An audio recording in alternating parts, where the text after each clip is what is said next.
All right, we're back here on the bonus round, wrapping things up this month with Jeff, Michael, and Mike. Let's get into some of the other things we haven't talked about this month.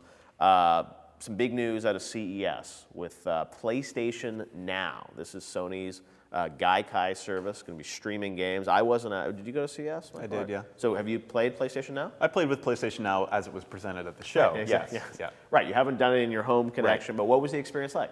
The experience was fine. I mean, it was kind of what you would expect. Any degradation or anything, or it felt? Oh, like absolutely. Yeah. Okay. I mean, like you're looking at some PlayStation 3 games that were running at 720p or 1080p, Right. and are now pretty compressed. Like you can definitely see compression artifacts. You can see a loss of vibrance in some of the presentation, and there's definitely noticeable latency, but it's not running on magic. It's running on real technology and an infrastructure that we have today. So yeah, there's going to be, it takes some time for a signal to travel through the internet to go to a server, be processed, and sent back to you.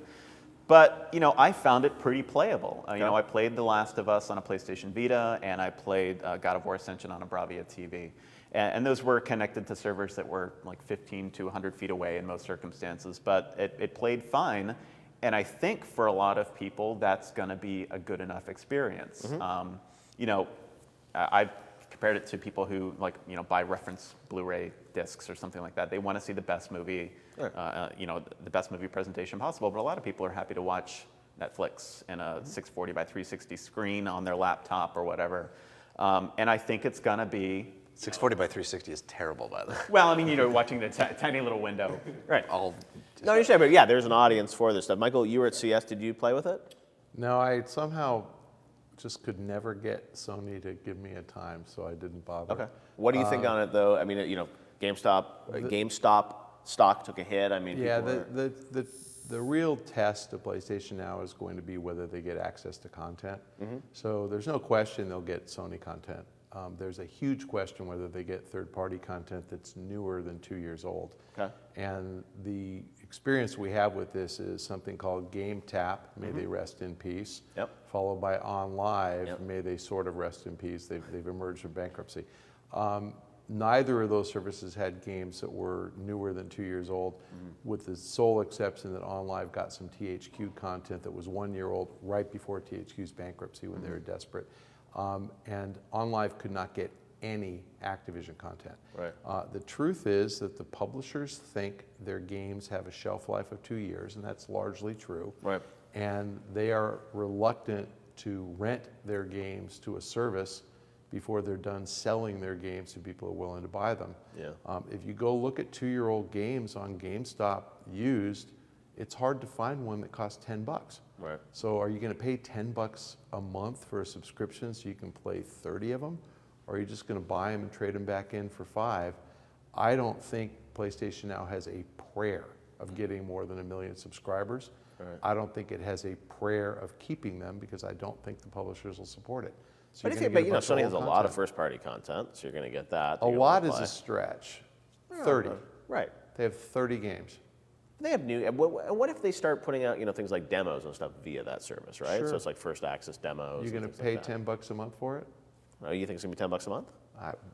Okay, $5 a month. Is there $1? How much is there if you? You see, they're giving you BioShock Infinite as part of PlayStation Plus now, which is a pretty good deal. That's a game that's less than 2 years old. The less that you charge for the subscription, the less money there is to pay the publishers. Right.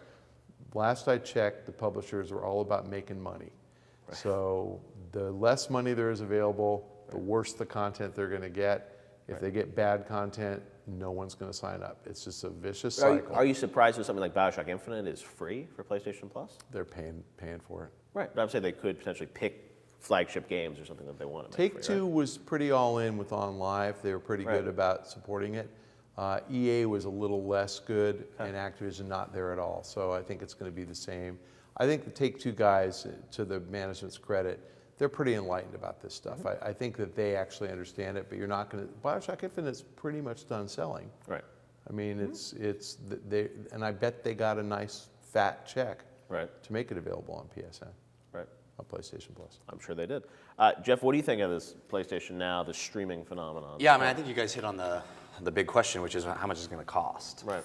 And it, as you say, it doesn't seem like it's the solution for backwards compatibility. Although if there's a wide swath of games from the PS2 era, the PS1 era, if it's really where you go to play everything. I think some people might even just have, hey, $10, just go back and play old Crash Bandicoots and other. But kind of this fun was games. GameTap, and when GameTap went bankrupt in 2007, But it wasn't on your console, and I mean, it's like it was playing, console games on your PC with not the right controller and stuff. I don't know. I could see like. I agree with you. I think that the ease of use of just it being, you're loading up your PlayStation and oh my gosh, there's this entire huge back catalog of PlayStation right there at your fingertips. There's something compelling to that. But you need new stuff too, and I know what you're saying, Michael. If it just feels like it's all, if like Spotify was only albums from 3 years if ago. Netflix didn't have TV shows, it's like Netflix watching it for the movies. Right.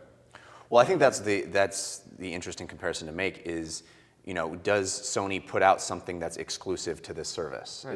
Is there a game, even sort of these smaller bite-sized snack games, as you call them, if they create some that are specific to that service? I see their first-party group. I mean, what if all of a sudden like Last Guardian's only coming to PlayStation now? Right? Oh God, what a disaster that would be.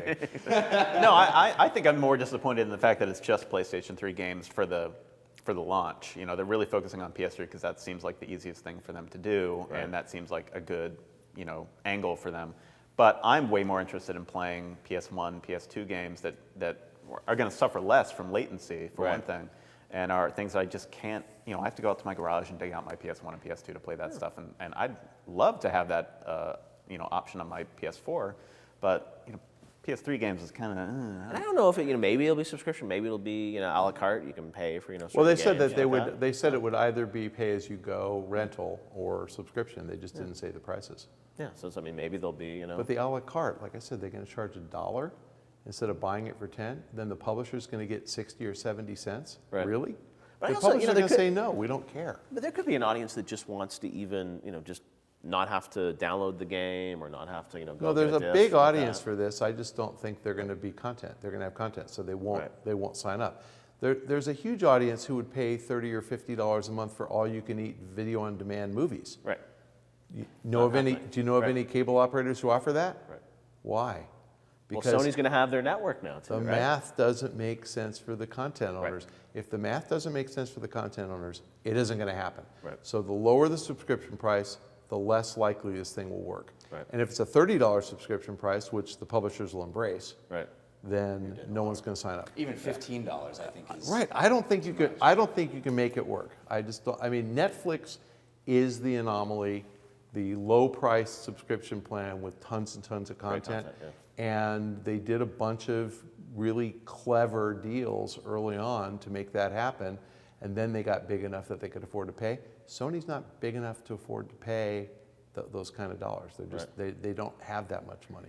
All right, hold that thought, guys. We are going to be right back here on the bonus round.